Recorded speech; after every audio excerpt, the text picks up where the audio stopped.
Creating our Google form, we actually have to gather some requirements because the most effective forms, they are pre-planned. It's not like you're randomly going to ask things, because if you randomly ask things, you may ask uninteresting questions, questions that may not seem pertinent or relevant, or too many questions that will turn good leads off.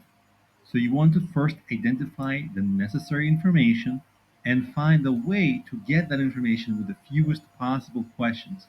Because every question you add to your form will decrease the number of people who finish the form.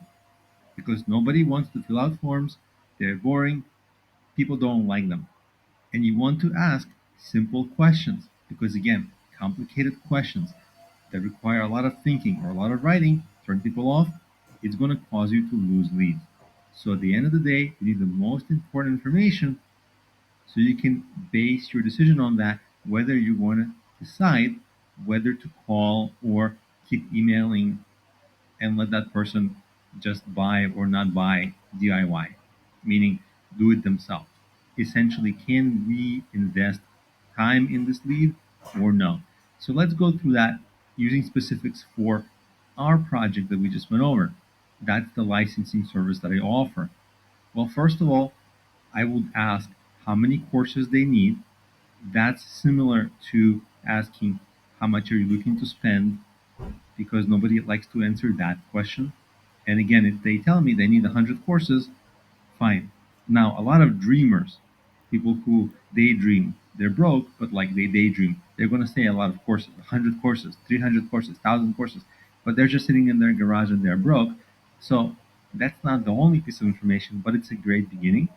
We're also going to ask for their company URL. If they don't have a URL, and they're just getting started, it could be that they're a dreamer, especially if they want 100 courses.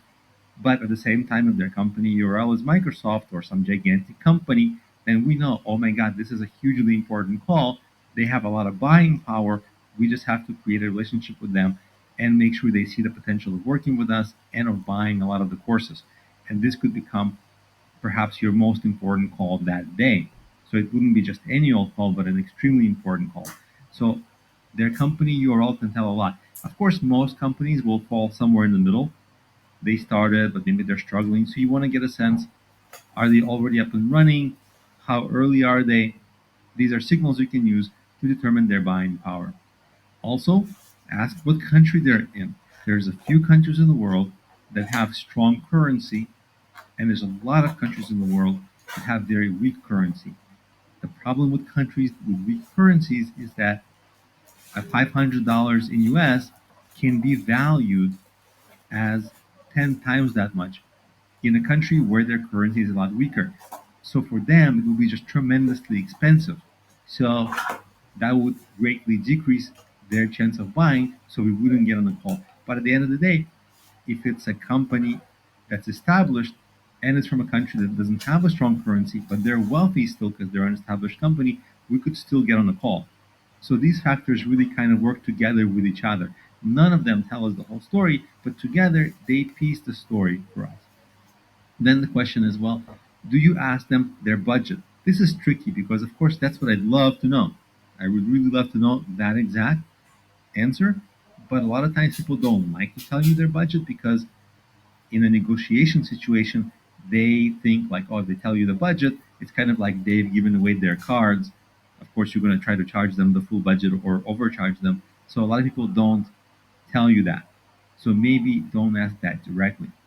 And then, of course, you want to ask them, in my case, because I'm selling courses, course topics. For example, if they want 100 courses about cooking, I don't have that.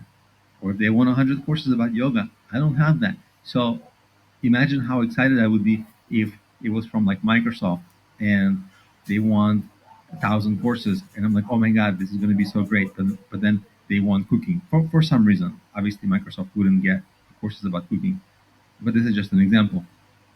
Then I'd get myself excited for nothing. I'd set up a call. I'd set all my appointments to the side, and then, oh my God, what a bad surprise. They want courses about cooking, which I don't have, so I can't sell them anything. I just wasted time. So definitely ask them the course topics they want to make sure that you can provide that. That's in my case, but for your situation, think about what something similar can be for you, and you see this would only be for extremely simple questions, but this would very accurately vet a lot of leads really quickly. And of course, you can always add questions, subtract questions later, test the effectiveness of different questions, how they get answered, because often we assume certain questions will have certain answers, but our assumptions aren't always right. So over time, you will mold this.